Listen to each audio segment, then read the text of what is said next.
Hola, muy buenas.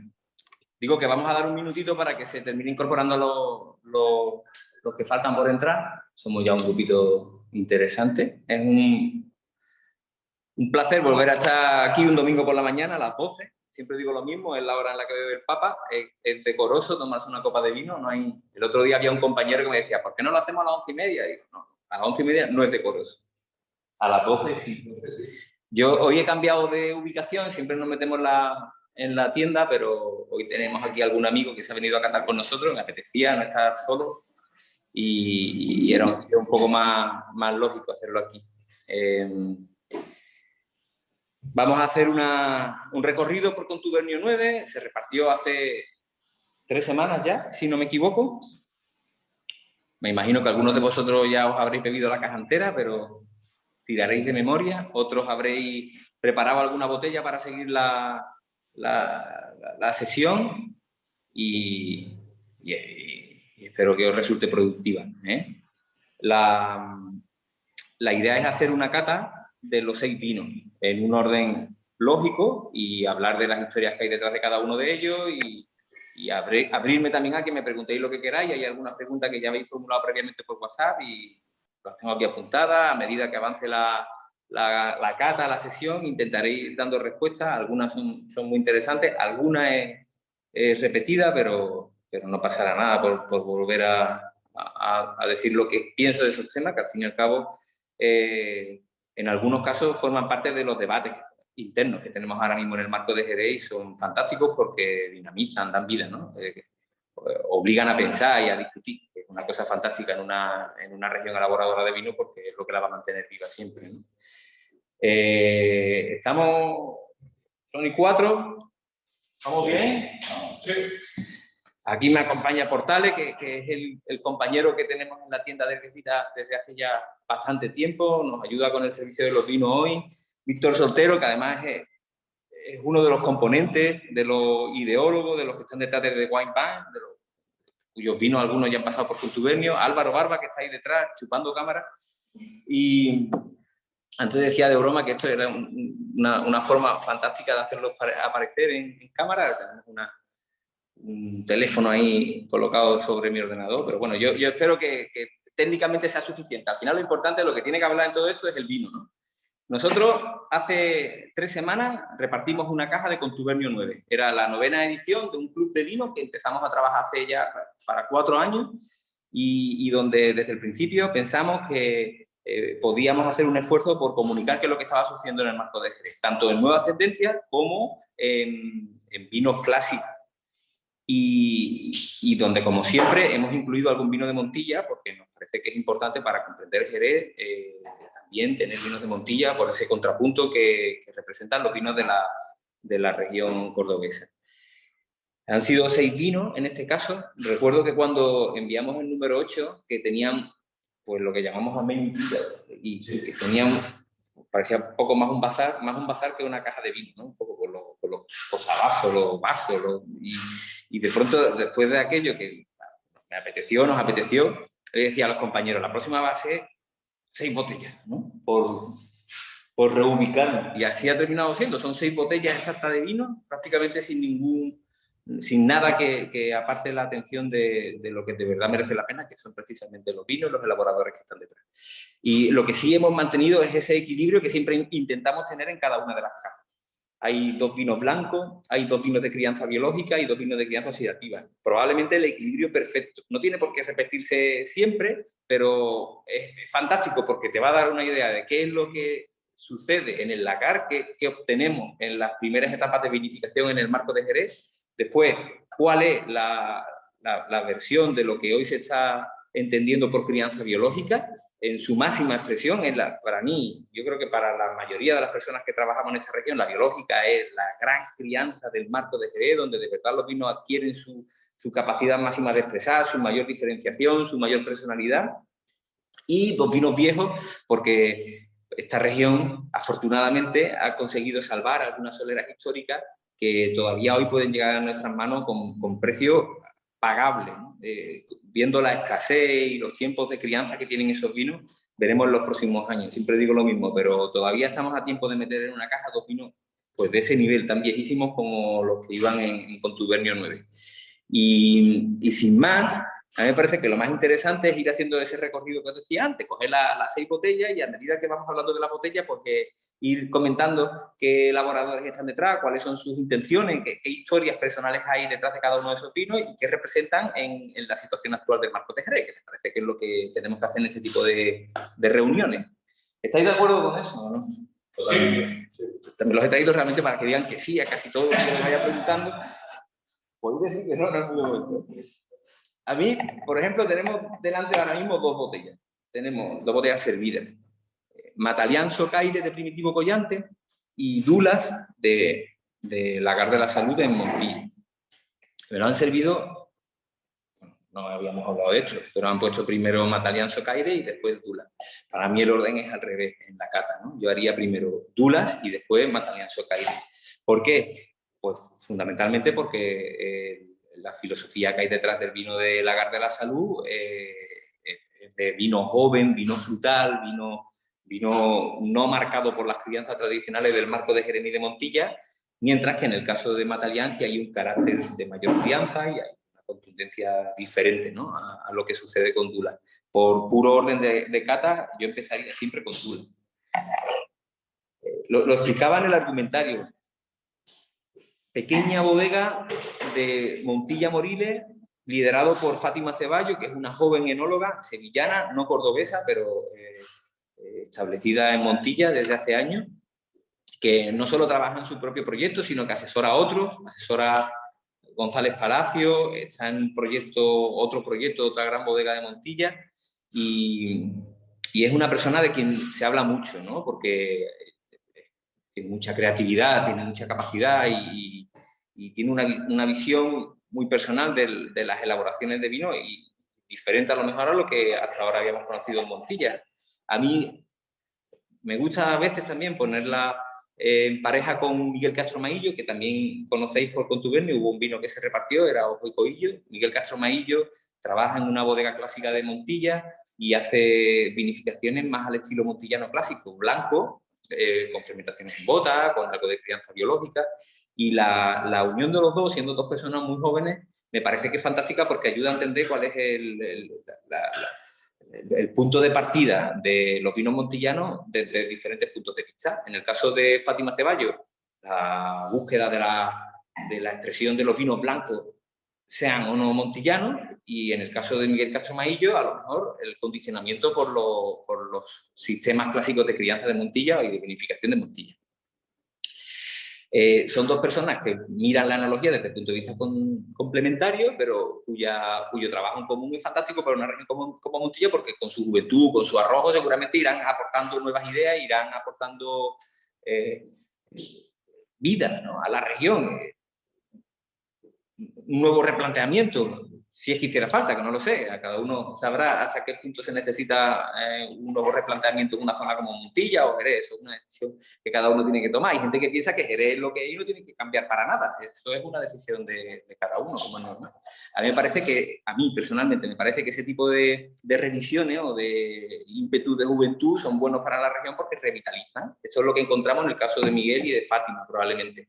Fátima, bodega nueva, viñedo familiar de su socio en el proyecto, que están recuperando, que en esa parcela además tienen tinto, trabajan también con tinto, tienen Pedro Jiménez, que es lo que vinifican aquí, funcionan fundamentalmente haciendo vinificaciones de 2 tipos, uno en barrica francesa y otro en depósito. La vinificación en depósito termina siendo embotellada como vino joven y el otro, que fermenta en barrica, se cría en barrica, termina siendo un vino de crianza.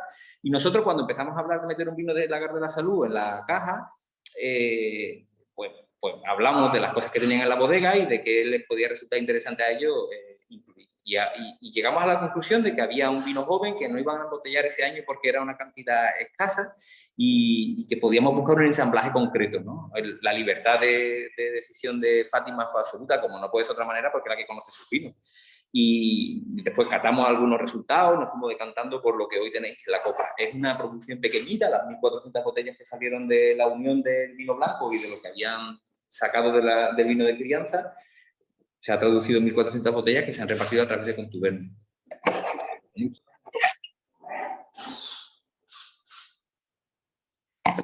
Cuando digo que son vinos que no están marcados por la tradición, me refiero fundamentalmente a las prácticas culturales, pero hay cosas que van a estar siempre en un vino de Montilla, haga o no seguimiento de la tradición montillana. Son los suelos, los climas, las variedades. Esto es Pedro Jiménez, plantada en suelos montillanos, y evidentemente eso le va a aportar un carácter al vino, a margen de que después ella busque una fruta o busque un comportamiento de vino blanco diferente a lo que puede uno imaginar en Montilla. Eso de tener las manos libres, al fin y al cabo, siempre va a tener unos condicionantes, que son el origen, los suelos, los climas, ¿no? Y las variedades.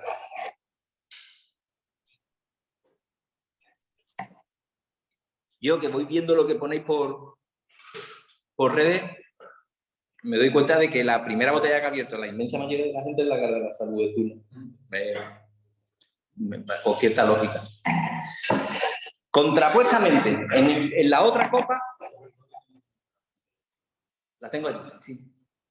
Os vuelvo a invitar a que levantéis la mano si queréis preguntar algo. En la otra copa, Matalián Socaire. Esto es raro. Los que conocéis Primitivo Collante sabéis que tiene un vino desde hace bastantes años que se llama Matalián y un vino que se llama Socaire. De hecho, Socaire es una marca que ha ganado mucho prestigio en los últimos años. Hay gente que utiliza esa marca un poco para dar nombre a todo el movimiento de vinos blancos especiales que hay en el marco de Jerez. Y es interesante. Me refiero al colectivo de Cantado cuando habla de socaillismo. Es fantástico. Y Primitivo Collante, el heredero de la gestión de la bodega, está trabajando al frente de Primitivo Collante desde hace unos años, y él, al margen de haber mantenido las elaboraciones tradicionales de Primitivo Collante, también ha querido influir, como no podía ser de otra manera, pues un poco en línea con las tendencias que hay en el marco de Jerez, fundamentalmente la elaboración de vinos blancos. Y también, en el caso de Primitivo Collante, el trabajo con una variedad concreta que se llama Uva Rey, que tiene una parcela y donde están experimentando. Es una bodega muy interesante, y Primitivo es una persona también muy interesante. Tiene una capacidad de trabajar en un contexto clásico a la vez que desarrolla proyectos nuevos como estos, pues muy grande, ¿no? Lo está sabiendo hacer muy bien. Y cuando también lo mismo, nos acercamos allí y le dijimos, oye, tenemos contubernio, queremos tener un vino, ¿no? Y estuvimos buscando. Había 2 barricas por solera que prácticamente tenían contubernio escrito con una lista. Vamos, es que pocas veces a lo mejor hemos tenido que discutir eso. Era súper evidente, ¿no? Porque de Matalián y de Socaire habían quedado unos restos de vino que él decidió ensamblar y criar por experimentación. Estaban allí, eran 2 botas, por solera sin nada arriba, independientes, con una historia diferente a todo lo que está haciendo Primitivo Collante, pero que se comportaba fantásticamente en la cata. O sea, nos gustó desde el primer momento. Primitivo también entendía que yo podía hacer lo que nos venía bien a nosotros, y decidimos hacer un lleno. Y al final, ¿qué pasaba? Pues que no tenía etiqueta, realmente. O sea, hay una etiqueta de Matalián, hay una etiqueta de Socaire, son 2 marcas importantes para la bodega.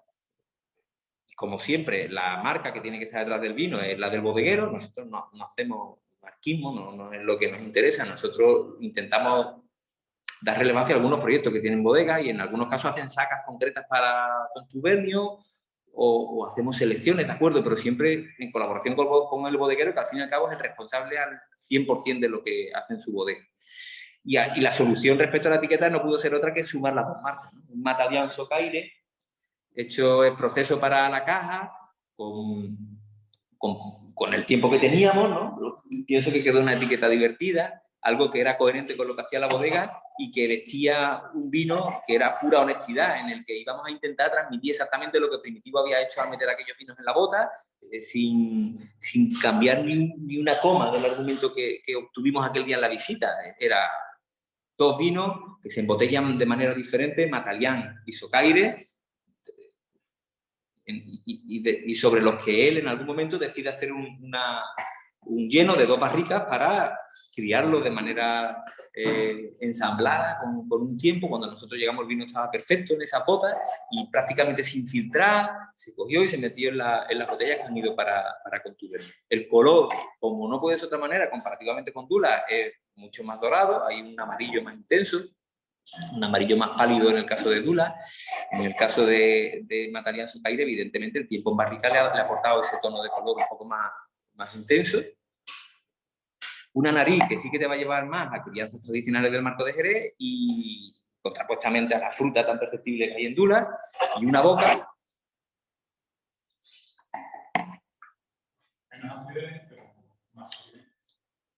donde se nota mucho el carácter de Jerez, aquí probablemente de manera comparativa a lo que sucedía con Dula, ¿no? Pero es lógico, es lo que están buscando los dos elaboradores. Te hace salivar, es un vino con concentración. Son dos mundos totalmente diferentes, que esto era lo divertido, era como decir, vamos a hablar de vino blanco, ¿no? Pero podemos hablar de vino blanco de manera diversa, no es que el marco de Jerez y Montilla tengan que trabajar en una sola línea de vino blanco. Nosotros tenemos elaboraciones tradicionales, biológicas, oxidativas, que nos ponen en el universo del vino, pero que también son en ocasiones difíciles de entender por personas que se acercan por primera vez a Jerez o a Montilla. Ese es el punto de partida. ¿Lo blanco qué sentido tiene? Probablemente establecer puertas de entrada que las personas que se acercan al marco de Jerez por primera vez entiendan como más admisibles, más asumibles, más fáciles, ¿no? Vinos que conecten a nuevos consumidores. Ese probablemente el mayor interés que tienen los vinos blancos que estamos haciendo en la región. Pero eso sin renunciar a que sean muy buenos vinos blancos, que es en lo que estamos. Yo pienso que cada vez el nivel de los blancos que estamos trabajando en Montilla, en Jerez, es más atractivo por, entre otras cosas, la diversidad. Se puede trabajar con Pedro Jiménez Montilla, con Palomino en el marco de Jerez. Ahora, podemos hacerlo con y sin crianza. Podemos fermentar en botas jerezana vieja de manzanilla o en barrica francesa, como en el caso de Dula. Podemos hacerlo con crianza posterior de velo o sin crianza de velo. Podemos hacerlo basando el proyecto en un solo viñedo viejo o a lo mejor ensamblando diferentes viñedos. O podemos hacerlo con una viña nueva, de un pago nuevo. Es diversidad. Y cuando el marco empieza a trabajar con el mundo de los vinos blancos, tiene que hacerlo con absoluta libertad de movimiento, porque no está constreñido por la normativa que sí influye en las crianzas tradicionales. Aquí hay unas posibilidades de creatividad absolutas y se tiene que ver los vinos, que es justo, yo pienso, lo que se ve en la comparación de esos dos vinos, ¿no? Dos formas diferentes de entender los vinos blancos y dos formas diferentes de entender vinos que son antesala a lo que después hacemos las crianzas tradicionales y que ayudan a la gente a entender qué es lo que tenemos en la región, a comprender las variedades, a comprender los suelos, a comprender los climas. No son vinos que tengan una acidez alta porque no les corresponde por clima, pero tienen otro tipo de argumentos relativos al suelo, a las variedades, a los trabajos en bodega, y eso es magnífico. Y en Contubernio, por mucho que sea un club de vino del marco de Jerez, por mucho que eso sea así, siempre habrá un vino blanco. Y cada vez con más ganas y cada vez con mayor diversión para nosotros, porque las opciones son cada vez más diversas. ¿Todo bien? ¿Te gusta? Es mentira, ¿no? Como hablando del mismo contexto, tengamos dos vinos tan diferentes y los dos tan ricos. Avanzamos, nos metemos en la biológica. Mientras Juan nos sirve las dos biológicas que teníamos preparadas, que hemos metido en el Contubernio 9, yo aprovecho para responder la primera de las cosas que nos habéis dicho por WhatsApp. Los matemáticos. Los matemáticos son gente maravillosa. Si el problema de los matemáticos no son ellos, ni son las matemáticas, es mi absoluta incapacidad de entender las matemáticas. Entonces me meto por pura frustración con los matemáticos, ¿no? Yo lo reconozco y dejaré de hacerlo un día, pero es frustración. Tenéis que entenderme, no tengo mala intención, es simplemente un problema mío, es mío el problema. Yo pido perdón a los matemáticos si alguna vez los uso para meterme con ellos, pero es que de alguna manera tengo que desahogarme. La conservación de las botellas abiertas. Pues mira, en el cambio de los blancos a la biológica, ya vamos a tener argumentos diferentes respecto a esa pregunta. Las botellas abiertas van a tener diferentes evoluciones en función al vino que tengamos dentro, como es normal. O sea, hay más fragilidad en un vino blanco tipo Dula que en una manzanilla como Origen de la Callejuela, pues, probablemente. ¿Y hay más fragilidad en la manzanilla que en los amontillados? Pues sin duda, porque en los amontillados ha habido una oxidación en bota muy larga que hace que el vino se mantenga estable en la botella abierta durante mucho tiempo. Al final, este tipo de preguntas, temperaturas de servicio, tiempo de guarda en botella cerrada, tiempo de guarda en botella abierta, no pueden tener nunca una respuesta unitaria, porque van a depender del tipo de vino del que estemos hablando. En el caso de los vinos blancos, empezamos a tener una experiencia local y a entender que según qué marcas hay una capacidad de evolución en botella fantástica. En el consubernio este que mandamos hace unos meses metimos un Mirabras del 16 que estaba, desde mi punto de vista, fantástico. Una añada del 16.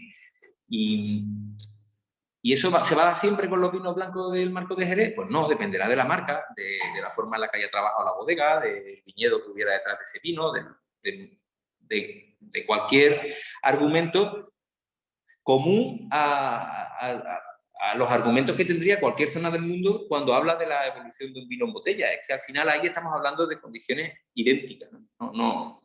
Cuando hablamos de evolución, ¿ha habido un Borgoña en botella? Pues dependerá del Borgoña, ¿no? Entonces uno se tiene que asesorar o preguntar a la gente que cata mucho Borgoña, oye, que esto lo guardo, esto no lo guardo. Aquí será lo mismo. En el caso de la biológica, hay un matiz importante en la forma del embotellado. Pienso, cuando una biológica ha sido muy filtrada, muy clarificada, muy estabilizada, la evolución de ese vino en botella va a ser diferente a cuando una biológica se embotella en rama. Un vino de biológica embotellado en rama, personalmente pienso que tiene una longevidad mucho mayor en botella cerrada y también en botella abierta.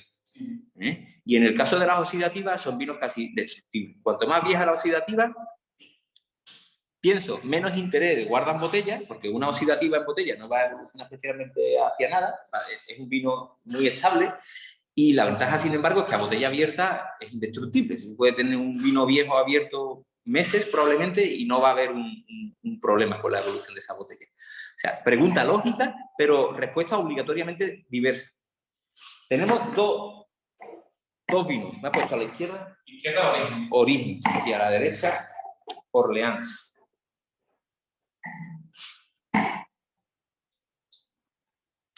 Una cosa que pasa cuando hacemos esa cata comparativa es que probablemente los dos vinos tienen edades parecidas, prácticas culturales muy parecidas también, sin embargo son totalmente diferentes.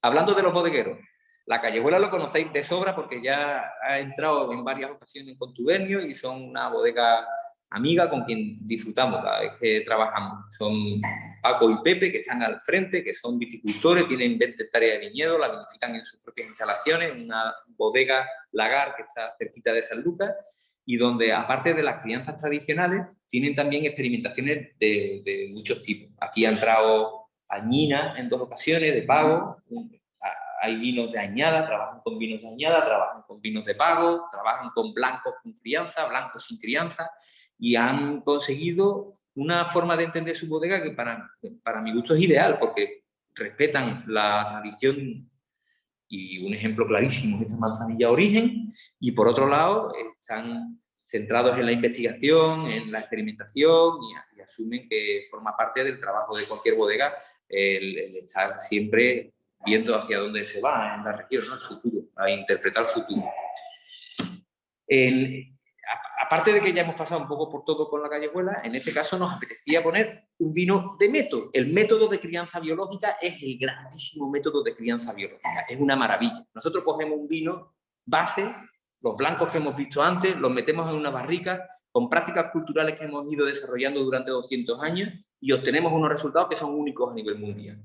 ¿Y eso qué? Eso es fantástico. Eso no puede tener ningún tipo de problema, porque si tú eres diferente a nivel mundial y haces un vino rico y además tienes una personalidad marcadísima y concretísima, pues a lo mejor la gente no lo entiende, pero tu punto de partida ya es interesante. Ahora tendrás que ver cómo terminas desarrollando eso para que sea atractivo para capas mayores de consumidores, probable, ¿no? Por eso están todos los blancos, todo lo que estamos haciendo.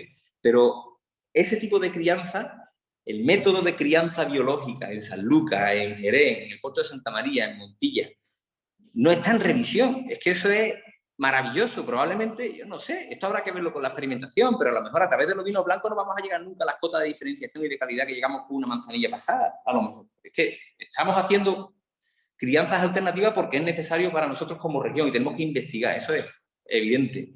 Pero no, eso no significa que estemos poniendo en cuestión las crianzas tradicionales Y estos dos vinos son ejemplos clarísimos de eso, ¿no? Son vinos que tienen personalidades propias por los trabajos en bodegas, por los orígenes de los viñedos que están detrás de esos vinos, por millones de argumentos. O sea, hay personalidad dentro de la biológica no es un común denominador que hace que los vinos se parezcan para nada. Cuando ponemos en una mesa vinos de diferentes bodegas, de diferentes propuestas de crianza biológica, incluso con la misma edad, vemos que la diversidad de resultados es absoluta. Y cuando hablamos de todas estas nuevas tendencias, yo pienso que el error estaría siempre en ponerlas como contraposición a lo que se hacía en la bodega de manera tradicional. No es una contraposición, es un complemento. Cuando hablamos de la añada frente a la criadera y solera, estamos hablando de complementar la criadera y solera con las añadas, que tiene sentido. Cuando hablamos de hacer una trazabilidad viña-vino, tendrá sentido en vinos más jóvenes que en vinos más viejos. Y hay que hacer esa indagación, evidentemente, pero eso no significa que obligatoriamente todos los vinos de crianza biológica tengan que venir de pagos concretos, porque a la vista está que los resultados de crianzas medias no tienen por qué estar conectados con el viñedo. O sea, hay una tradición anterior y no hay por qué hacer siempre esa conexión. Dos vinos que hablan por sí solos, ¿no? Pillamos primero, cogemos Callejuela Origen. Y la historia de Callejuela Origen surge un poco de esa idea, ¿no? Estábamos con Pepe y con Paco viendo en la bodega, oye, ¿qué hacemos? ¿No? Hemos pasado un poco por todo lo que estáis investigando. Les quedan cosas, ¿eh? De todas formas, la verdad es que son súper creativos.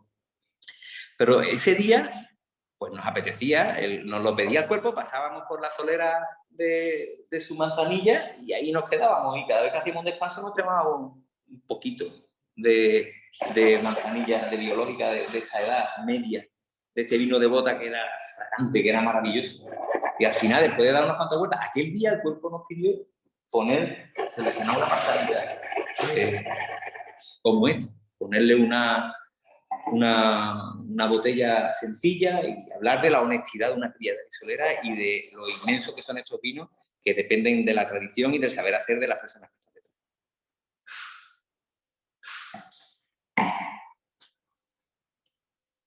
Hay cierto amargor que es ejemplo de crianza.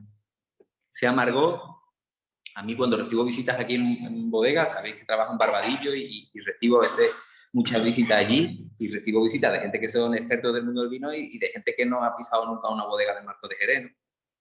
Y me fijo mucho en sus reacciones cuando beben crianza biológica.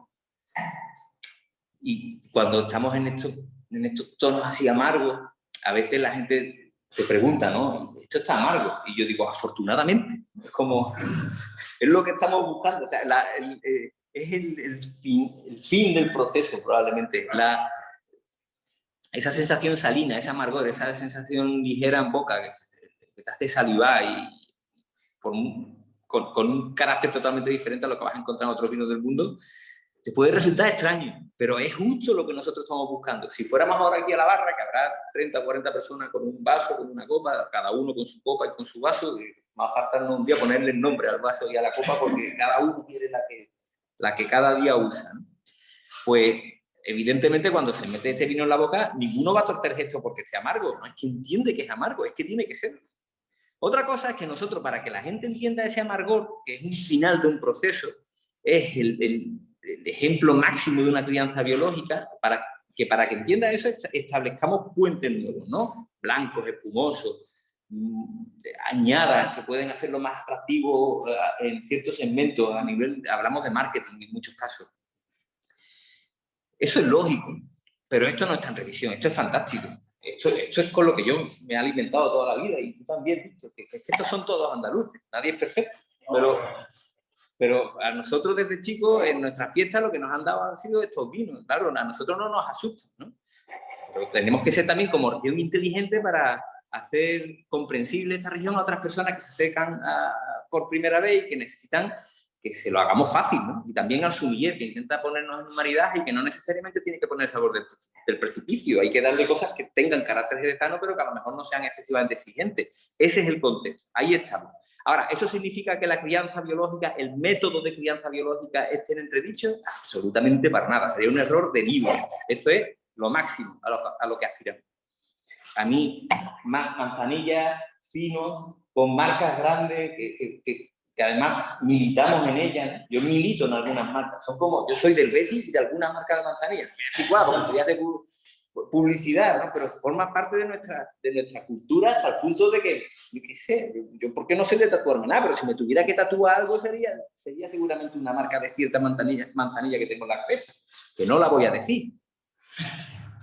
Esta podría ser una de ellas.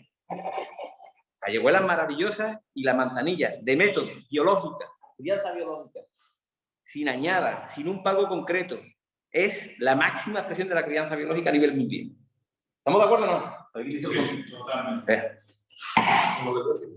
Con lo del Betis no, porque claro, cuando tú metas a 4 andaluces en una sala siempre hay un sevillano. Algún sevillista, perdón.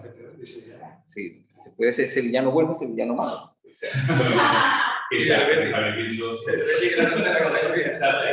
Sí, pero es algo de aquí.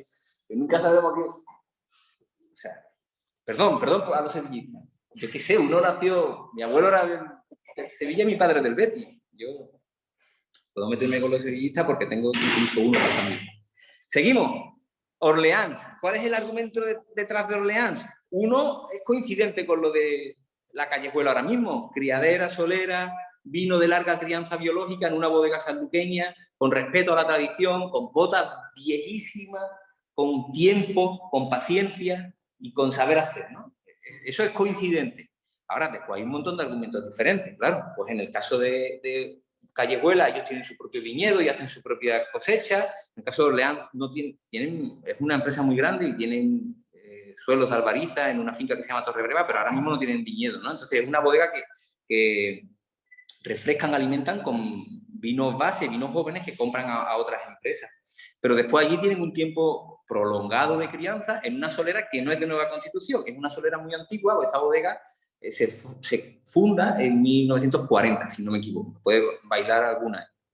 Orleans y Borbón es una empresa sanluqueña agrícola con inversiones de diferentes tipos y que mantiene este pequeño casco bodeguero que está en todo el centro de Sanlúcar, en la calle Caballero, ¿se llama esa calle? Caballero. Y una bodega muy bonita, en el estilo neomudéjar, que formaba parte del antiguo palacio de los Montpensier, las caballerizas del palacio. Si entras en la bodega, miras al techo, están los frescos, porque era un palacio increíble. Hoy sigue siendo un palacio que está en pie, una gran parte está dedicado a la administración, porque lo compró el ayuntamiento, es el ayuntamiento de Sanlúcar, y la parte baja, ya en el barrio bajo, que está entre el barrio alto y el barrio bajo, la parte baja, justo en la base del barranco, eran las caballerizas, y es lo que la familia decidió dedicar al negocio vinatero en los años 40. Calle Baños. Ya me sonaba raro. Bodega bonita, solera pequeña, bodega que también tiene una identificación grande con los brandis, hay marcas antiguas de brandy, soleras de brandy que tienen allí guardadas, y presencia casi nula a nivel comercial. Es una bodega que está ahí agazapada, se puede decir, ¿no? Y a mí conocemos aquí en Sanlúcar algunos, pues eso, Torrebreva, porque es una manzanilla clásica, y también hace 10 años también embotellaban oloroso, amontillado, palo cortado. Ahora hay algunas posibilidades de encontrar algunas botellas de estas que sacan de Orleans en cantidades pequeñitas. Y fuimos allí, ¿no? Y preguntamos y vimos si había opciones de hacer algo con Torrebreva, porque sabiendo que estaba allí aquella solera y que se movía poco, era atractivo indagar. Y hay allí dos personas que trabajan en la bodega, de la familia, de la empresa, trabajan allí 2 personas que nos atendieron fantásticamente y que nos abrieron las puertas y nos dieron la opción de terminar seleccionando con ellos una manzanilla. La selección la hicieron ellos, de su propia solera. De las botas que tenían por solera, hicieron una selección de botas y después lo que sí les pedí es que el vino se embotellara en rama. Por una cuestión muy sencilla, porque todas las botellas se iban a repartir a la vez, ¿no? Cuando una bodega afronta el lleno de una manzanilla, claro, la forma en la que se va a consumir ese vino, la persona a la que se va a dirigir, son las cosas que determinan si van a hacer un lleno en rama o van a hacer un filtrado, una clarificación, una estabilización para evitar que después haya creación de velo dentro de la botella, para que deposite. Son cosas lógicas, eso pasa en todo el mundo, realmente, ¿no? En este caso, el argumento de vamos a hacerlo en rama era evidente, porque si tú me lo das hoy y yo lo voy a repartir dentro de una semana, no va a dar tiempo a que haya evoluciones de ningún tipo en esa manzanilla. Y además es una manzanilla con ya cierta crianza, que tiene cierta estabilidad natural por el tiempo que lleva en crianza.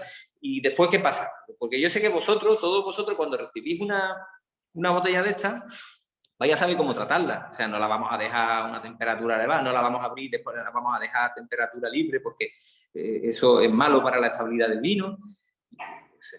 Sois gente aficionada y vais a tratar bien la botella. Más motivo, además del reparto inmediato, para hacerlo en rama 100%, que es lo que se hizo aquí. Con un pequeño filtrado de preembotellado, que es lo normal, y además perceptible. Muy interesante, tiene mucho carácter, ¿no? Las dos tienen un carácter tan diferente que hace que la gata sea muy divertida, ¿no? Son como dos vinos, eso, del mismo perfil de crianza biológica media, larga, pero con dos caracteres totalmente diferenciados.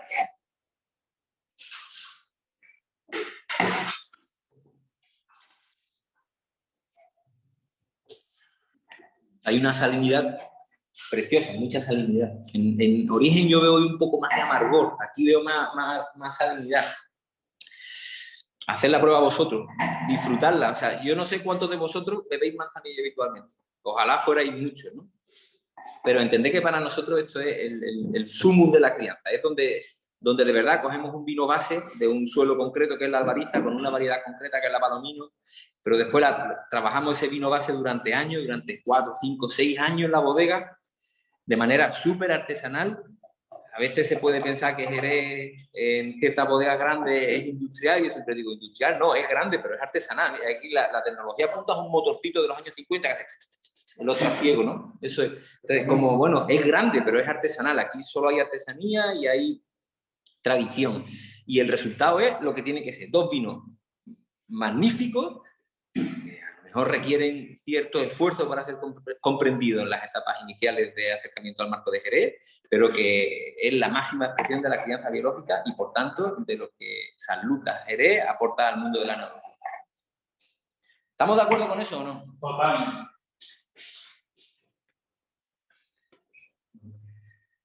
¿Cuánto? ¿Qué ha pasado? Mientras sirve, pregunto otra de las preguntas. Respondo a algunas de las cosas que habían preguntado previamente, ¿no? Dicen, arropado contra encabezado. El arropado era una práctica antigua que según esta pregunta, es reemplazado al 100% por el encabezado. Yo no lo sé, no, la verdad es que no lo sé. Y tendría que estudiar más, ¿no? Me parece que a lo mejor es una simplificación. ¿El encabezado sustituye al arropado? Probablemente no. ¿Son fórmulas de subir el grado alcohólico del vino base para después meter en la crianza? Pues tampoco lo tengo claro al 100%. Ahora mismo estamos en un momento en el que se está haciendo mucha revisión de las fuentes históricas, mucha recuperación de fuentes históricas para intentar entender qué es lo que se hace en la región hoy comparativamente a lo que se hacía en el pasado. Eso tiene un interés, pues eso, de comprensión histórica de la región. Pero también es verdad que las conclusiones anticipadas a veces son peligrosas en estas cosas, ¿no? Porque dependiendo de cada investigación vamos a tener unos resultados y eso, para hacer una comprobación más admisible, tendría que haber una puesta en común de los resultados, un debate. No estoy capacitado para decir si realmente el encabezado sustituye al arropado y si los dos eran exclusivamente, sobre todo el arropado estaba diseñado exclusivamente para subir el grado alcohólico de los vinos y después soportar las crianzas biológicas. No estoy. De hecho, me comprometo a responder esa pregunta en el próximo cuestionario, porque voy a indagar sobre ella. Pero para indagar sobre ella seguramente me tendré que ir a diferentes puntos de vista que ahora mismo hay en el marco de Jerez, porque están analizándose estas fuentes desde diferentes ángulos, ¿no? Y vuelvo a decir, probablemente lo peligroso en este tipo de debates son las simplificaciones y las respuestas anticipadas, ¿no? En muchos casos esas fuentes históricas están condicionadas por argumentos comerciales del pasado. Eso está. Hay un compromiso mío por mi parte. Seguimos. Dos vinos. A la izquierda. A la izquierda, Boledilla. Entiendo que marcamos mucho más profundidad y por eso no sé qué te parece. Los dos son muy bien, al final. Claro. O sea, es verdad que en la boca, ahora, ¿no? Lo mismo los ordenamos en la boca. Vamos a hacer una encuesta aquí interna, pero me centro en el que ha servido antes Juan. Él ha puesto antes palo cortado arboletilla. Esto, además vamos viendo el tiempo y me voy a playa hablando de palo cortado. Que nunca lo hago, pero hoy me he levantado con ganas. No, el palo cortado. Nosotros en el marco de Jerez, voy a hablar por mí mismo. A mí me aburre normalmente hablar del palo cortado como categoría, porque me parece que hay algo mucho más práctico en la diferenciación entre olorosos y amontillados. Tú puedes hacer una argumentación muy clara con los amontillados y una argumentación muy clara con los olorosos. Y cuando además los pones comparativamente en cata, es relativamente fácil distinguir amontillados de olorosos. Relativamente, depende de cada vino y depende también del entrenamiento de la persona que afronta esa cata. Y después hay un mundo intermedio, que son los palos cortados, que siempre molestan en esas argumentaciones. Yo recibo a un grupo de personas que quieren formarse en Jerez y tú puedes darle visiones muy comprensibles de amontillados y de olorosos y se llevan ese aprendizaje y van a poder usarlo después en sus catas posteriores, pero si responde al asunto del palo cortado se desmonta todo, ¿no? Y es como que ya vuelve a la casilla de salida. No me he enterado ya no solo de lo que es el palo cortado, sino que paralelamente tampoco me he enterado de lo que es el amontillado y de lo que es el oloroso. Ese es el problema. Y por eso le tengo cierta manía. Eso no significa que los palos cortados no sean grandes vinos, porque de hecho es una categoría que desde hace 10, 12 años ha sido muy bien tratada por las tendencias, por el marketing. O sea, es como la gran categoría oxidativa del marco de Jerez, por la percepción que se tiene en el mercado de los palos cortados. Y eso ha hecho que las bodegas que han ido sacando palos cortados en los últimos años al mercado siempre han puesto debajo de esa vitola grandes vinos de oxidativa que tienen en su bodega. No se han ido a oxidativa malas, sino que han buscado buenos vinos. Entonces yo siempre digo, si quieres tratar de palo cortado, tienes un ejercicio bastante interesante que es hacer una cata comparativa de palo cortado. Primero porque generalmente vas a encontrarte muy buenos vinos en esa categoría. Y después porque vas a darte cuenta de que hay una diversidad tremenda. Eso es como, ¿verdad? Hay palos cortados de muchos estilos. Lo hemos hecho en ocasiones. Sin embargo, haces una cata comparativa de amontillados y hay una línea de conexión, y lo mismo si lo haces con los olorosos. Palo cortado ese verso libre. ¿Tiene sentido a nivel comercial? Por supuesto, porque todo lo que ayude a revitalizar las oxidativas, a hacerlas más atractivas, a crear interés en el consumidor, pues bueno para el marco de Jerez, ¿no? Porque al final vive de la conexión con el cliente. Pero a nivel didáctico tiene esos problemas que os estoy comentando. Vale. Se puede decir que hay una raíz histórica en el nombre, hay una raíz histórica que depende de que anteriormente, en el pasado, se fermentaban los vinos en botas, y esas botas eran cada una de su padre y de su madre, y después había que seleccionarlas en bodega para mandarlas a un tipo de crianza o a otra. Y esas selecciones hacían con unas señales, ¿no? Una señal clara, parece ser, esto siempre lo hablo como un parece ser, porque como son temas de discusión, pues había una forma de marcar las botas más finas para dedicar la crianza biológica mediante unas rayas, se puede entender que es un palo, y que después cuando esa crianza biológica se desviaba por la razón que fuera, porque tuviera un grado alcohólico mayor o por cualquier razón microbiológica, física, química, no mágica, pues terminaba siendo desviada, tachada, ese palo se tachaba y se mandaba a una solera concreta que se llamaba de palo cortado, porque ya no era ni un oloroso porque había tenido crianza biológica, ni podía ser un amontillado porque no había llegado a los mínimos de crianza que necesita un amontillado, ¿no? Y era como una solera intermedia. Y esos vinos formaban parte de la solera de palo cortado. Esa es la raíz histórica del nombre. Y es bonita como historia. Después hay una realidad actual, y es que las bodegas ya no fermentan en bota. Entonces las condiciones de vinificación en las bodegas se han simplificado mucho. Ya ese argumento histórico no vale para el día de hoy. Hay bodegas que, como Barbadillo, que tienen una solera histórica de palo cortado, se llama Obispo Gascón, y su afán es mantener ese carácter. Y además es una solera muy grande, muy antigua, y vende muy poco, con lo cual mantener ese carácter le resulta fácil a Montserrat Molina, teniendo a su disposición 30.000 botas de crianza en la bodega. Es comprensible. Y hay otras bodegas que han tenido que afrontar la creación de sus palos cortados desde cero, porque no habían tenido esa continuidad del pasado, y lo han hecho cada una como han considerado. Y es legítimo porque el Consejo pone unas fórmulas en las que se interpretan los palos cortados a nivel de cata, y si entras en esa categoría, pues puedes hacerlo, y es fantástico. Pero hay que dividir, por tanto, la argumentación entre lo que era históricamente un palo cortado y lo que hoy se puede entender que es un palo cortado. En Barbadillo nos encontramos con una bota, esto sí es bonito, es casi más bonito hablar de esto que hablar de la categoría para cortar, un tonel que estaba en la pared de levante de la arbolería, un sitio, eso sí es mágico, esa bodega mágica porque es enorme y es histórica y es muy bonita y es muy sobrecogedora. Así. Y en la base estaba aquel tonel y un día un capataz catando por allí nos dijo, oye, pero probad ese tonel que lleva ahí mucho tiempo sin tocarse, y el vino era monumental, ¿no? O sea, es una de esos días que espero que no se me olvide nunca, porque disfruté metiendo la venencia, escarbando, porque estaba tan bajo el vino que hubo que meterlo todo, pero al final conseguimos sacar una venencia y el vino era, eso, hiperconcentrado. Esa solera antiguamente se llamaba balbaína, se entiende que era un fino, por lo cual había tenido crianza biológica en el pasado y llevaba además 30 años sin tocarse aquel tonel, por eso estaba tan bajo y se había concentrado muchísimo el vino. Y cuando lo catábamos,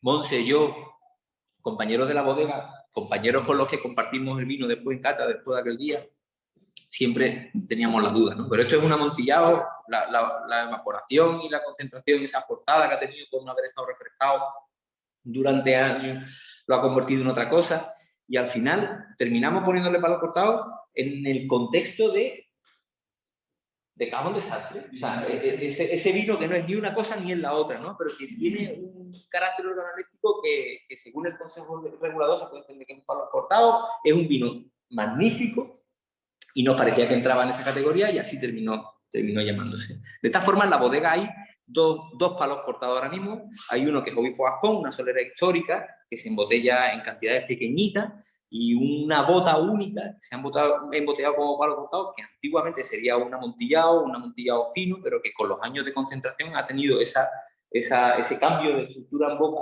que te lo puede acercar a la categoría que hoy entendemos como palo cortado en el marco de Jerez, y que contribuye desde hoy, desde el momento que lo sacamos de la bodega, a esa cata diversa, divertida, en la que si tú te pones 10 palos cortados encima de la mesa, seguramente disfrutará de 10 grandes vinos, pero cada uno con un carácter alternativo al anterior y al siguiente.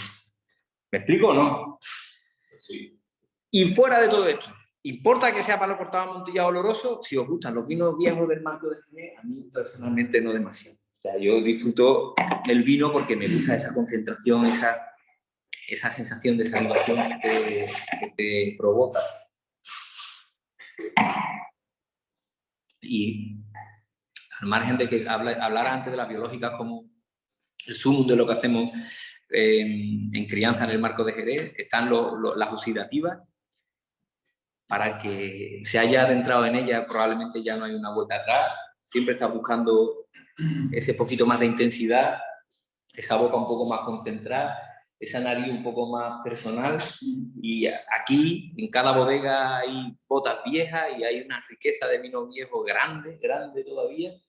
Y en los próximos años, seguramente, siempre digo lo mismo, se convertirá cada vez en un vino de más difícil acceso, porque aquí sí hay escasez. Esa escasez aportada solo por el tiempo que necesita en crianza un vino.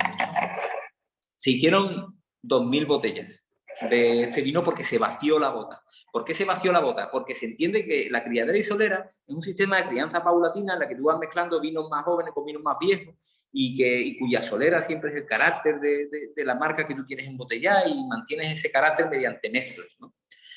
Cuando tú te encuentras una bota como esta, que tiene una desconexión de 30 años respecto al resto de las criaderas, no hay forma de establecer una fórmula de crianza que permita sacar una parte y podría forzar el argumento, se podría hacer, porque la bodega es grande y tiene muchas botas y tiene muchas soleras, y tú podrías hacer una recomposición, ¿no? Podrías hacer que ese tonel se convirtiera en una pequeña criadera y solera y tener una cola que se llamarían para refrescar lo que saca.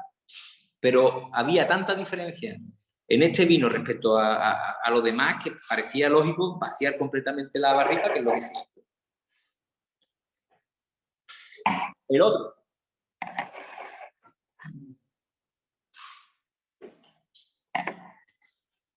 Montilla. En Montilla también hay mucho vino viejo. Hay bodegas, en este caso es Luceno, no, Puente Genil. Y hay un socio de contubernio que se llama Rodrigo, y Rodrigo un día me dijo, oye, hay un vino en una bodega de Montilla que no sé si has probado, pero deberías probarlo porque está rico. Y efectivamente, y una botella y aquello era muy interesante, muy rico, ¿no? Pero no, yo no tenía ningún trato con aquella bodega. Y lo intenté, incluso llamé, pero dio la casualidad de que llamando a la bodega, y esto es totalmente cierto, justo por entonces pasaban por allí unos amigos que ya estaban hablando con ellos. Y fue como, no sé, como estas cosas que pasan a veces de casualidad en la vida que uno no llega a entender al 100%, ¿no? Entonces fue como, bueno, pues si están ahí los de Wine Band, sigo hablando con ellos. Porque ya veré yo cómo me pongo de acuerdo con lo de Wine Band, pero a mí me interesaba aquel vino porque me parecía que era estas cosas que merece la pena compartir con la gente de contubernio. Un vino viejo, poco conocido, muy escaso, y cuyo resultado probablemente mejor sea el ser compartido en un club de estas características, ¿no? Y al final todos vosotros tenéis media botella de Tutankamón, que es un amontillado muy viejo de Montilla, seleccionado por los amigos de Wine Band, que hicieron un trabajo fantástico de selección de botas, de decisiones respecto al embotellado, de desarrollo de algo nuevo que es lo que tenemos en la copa.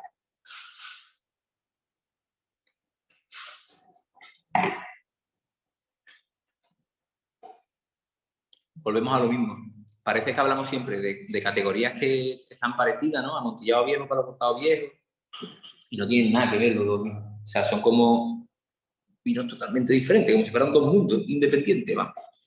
Los dos son viejos, pero se han comportado de manera diferente en la evolución de su concentración. En un caso hay un perfil y en el otro. Y a mí no me gusta mucho entrar en la descripción organoléptica porque para eso vosotros tenéis la botella y sois los que tenéis que llegar a las conclusiones, catándolos, ¿no? ¿Qué os parece? Brutales los dos. Brutales.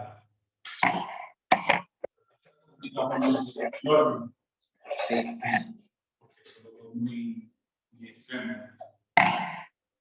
Pero más salinidad en Tutankamón. Más salinidad. Más salinidad y por tanto más afecta más a la boca y por eso A mí me gusta la concentración del palo cortado de boledilla, me parece que esa definición de concentración, ¿no? También hay mucha salinidad, pero se comporta diferente al otro. Al final, son dos vinos antiquísimos que se han embotellado en una cantidad pequeñita para compartirlos con la gente de contubernio. En un caso, hay que darle las gracias al capataz, Paco Vázquez, que fue aquella persona que aquel día en la bodega dijo, ¿habéis probado ese tonel? Y tuvo la sensibilidad de mostrarnos algo que era diferente y que él había entendido que era diferente y que merecía la pena ser conocido, y desde aquí le doy las gracias. Y en el otro caso, la gracia hay que dársela a Víctor, a Juan Diego, a Pedro de Wine Band, que son los que consiguieron indagar dentro de Delgado, que es la bodega de la que sale Tutankamón, y hablar con ellos y convencerlos de hacer un lleno de unas barricas concretas, que es lo que finalmente tenéis vosotros en las copas. Son 6 vinos que al final, lo que os decía al principio, equilibran una propuesta del Marcos de Jerez, porque están como mundos complementarios que a día de hoy siguen estando vigentes y que probablemente va a seguir así por mucho tiempo, yo creo, ¿no? En colaboración, en competencia colaborativa, que es lo interesante en esto. 2 de tendencia y de novedad. Vinos que han llegado para diversificar las regiones, para hacerlas más jóvenes, más comprensibles, más accesibles, más atractivas para nuevos consumidores. Son los blancos. Blancos que son diversos, porque pueden ser blancos frutales para personas que no estén buscando crianza al estilo del Marcos de Jerez o de Montilla, o blancos que tienen carácter jerezano, montillano, sanluqueño y que son trabajados por los bodegueros utilizando fórmulas de crianza tradicionales en la zona. Asoleos, fermentaciones en bota vieja, velo. Es un mundo diverso y apasionante, que no está llamado a pelearse con la criadera y solera, sino que lo va a complementar, porque para la criadera y solera es fundamental que exista ese mundo que hace a Jerez y a Montilla y a San Lucas más accesible y más comprensible. Hemos visto 2 vinos que son complementarios entre sí, 2 visiones además del mundo de los vinos blancos que también son complementarias. Era Primitivo y era Fátima, podían haber estado en Biel Castromaillo, podían haber estado Montserrat Molina, Bodega Forlón, había un montón de gente que está trabajando en ese contexto y hace que sea un mundo rico, diverso, que convierte al Marco de Jerez Montilla en una región interesantísima, pues al nivel de otras regiones con mucha innovación que hay en España. Esa es la realidad, pienso, ¿no? Otro mundo intermedio que eran las dos biológicas, donde lo que se nos apetecía hace 8 o 10 meses cuando empezamos con esto, era, 6, en este caso de las biológicas, era mostrar la capacidad de la criadera y solera de biológica del Marco de Jerez de producir vino fantástico, magnífico, sin necesidad de apartarse ni un poquito del argumento tradicional, porque ese argumento tradicional es suficiente para convertir a vinos base del Marco de Jerez de Montilla en algo único a nivel mundial. Es lo que tenemos en las Manzanillas, o en los finos de Montilla, o en los finos de Jerez, o del Puerto, o de Chiclana, que también ha estado el fino Arroyuelo en una ocasión, o de donde sea. Es crianza biológica que para nosotros es cultural trabajar y donde a lo mejor conseguimos vinos tan especiales que son diferentes de entender, pero que son maravillosos y que merecen la pena, merecen el esfuerzo de ser indagado, investigado para ver qué aporta a cada uno, ¿no? Cuando se enfrenta a la cata. Y después una tercera parte de la caja, que es la oxidativa, que es escasa, que es aquí, más o menos exigente en boca. Bueno, pero es un vino de 40 años. No creo que alguien se acerque a un vino de 40 años esperando que sea fácilmente comprensible. Que no tendría lógica. La única lógica sería que el vino de 40 años tuviera azúcar, que también existen en el marco. Tuvimos el medium de Piñero, el naturalmente dulce de Lustau, el 92. Son vinos muy viejos, pero que tienen azúcar en su formulación y eso los hace más comprensibles para la mayoría de la gente. Okay, pero no hablamos de eso, hablamos de vinos viejos, secos. ¿Tienen que ser comprensibles? Pues no. Son escasos y tiene todo sentido de repartirlos a través de Contubernio, porque estoy seguro de que muchos de vosotros os acercáis a Contubernio esperando este tipo de cosas y además a nosotros nos encanta meterlo porque disfrutamos en la selección y disfrutamos con la cata y somos unos fanáticos de este tipo de vino y creo que siempre habrá uno o dos vinos viejos en el del Marco o de Montilla en las cajas. Pero siempre intentaremos que haya ese equilibrio. Nos preguntaban antes, ¿hay tinto en el Marco? Sí.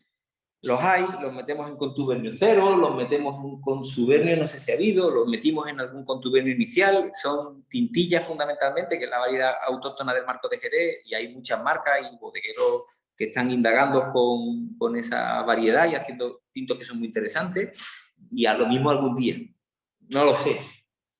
Pero estaría, si un día tuviera que meter una tintilla, pues en vez de 2 blancos habría una tintilla y un blanco seguramente, ¿no? Por seguir manteniendo ese equilibrio.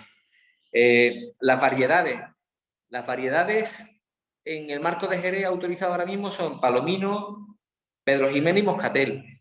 Y en Montilla, Pedro Jiménez. Y eso significa que desaparecieron otras muchas variedades en el pasado. Hay ahora un intento en el Marco de Jerez de regularizar otra vez la autorización de variedades antiguas que desaparecieron. En algunos casos se han mantenido plantadas en la zona y en otros casos se están trayendo de otros sitios, ¿no? Hay vigiriega plantada aquí cuyo material vegetal se ha traído de Canarias, por ejemplo, el caso de Alberto Horta a través de Atlántida. Y ahí, pues, Primitivo Collante tiene su experimentación con uva rey. Hay diferentes estudios, hay diferentes intentos de indagar el interés de esas variedades de cara al futuro. Y se está en ese tránsito.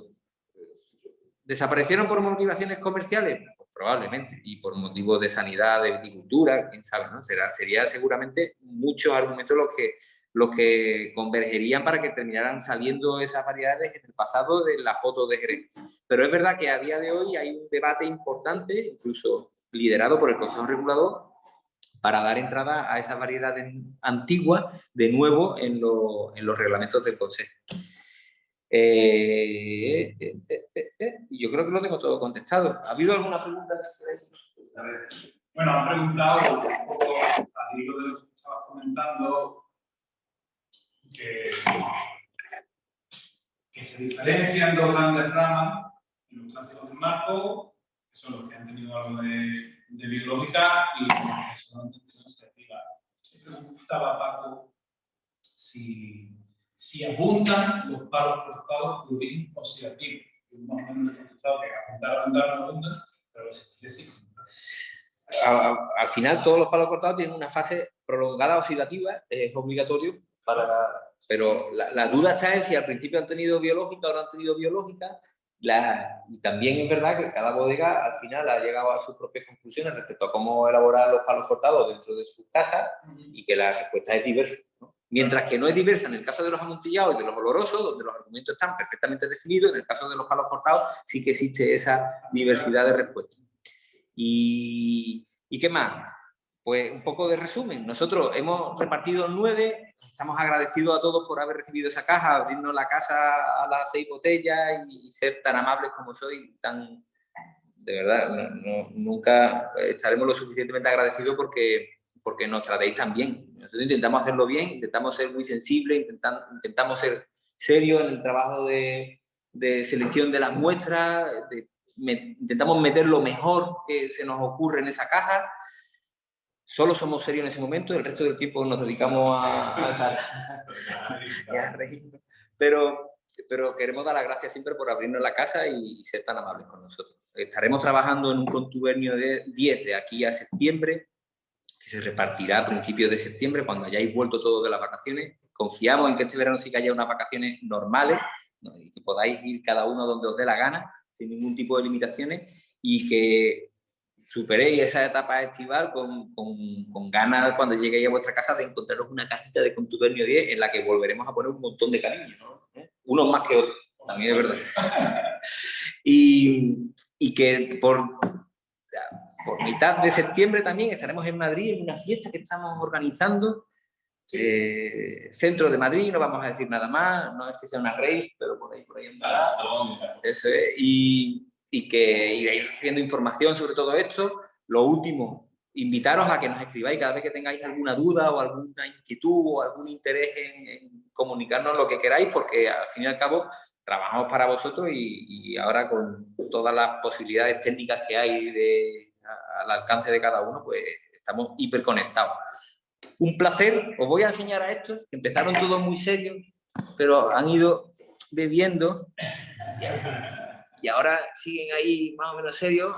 Aquí está alegría. Y que espero veros en septiembre a los que sobreviváis al verano. Un abrazo. ¿Bien? ¿Terminamos?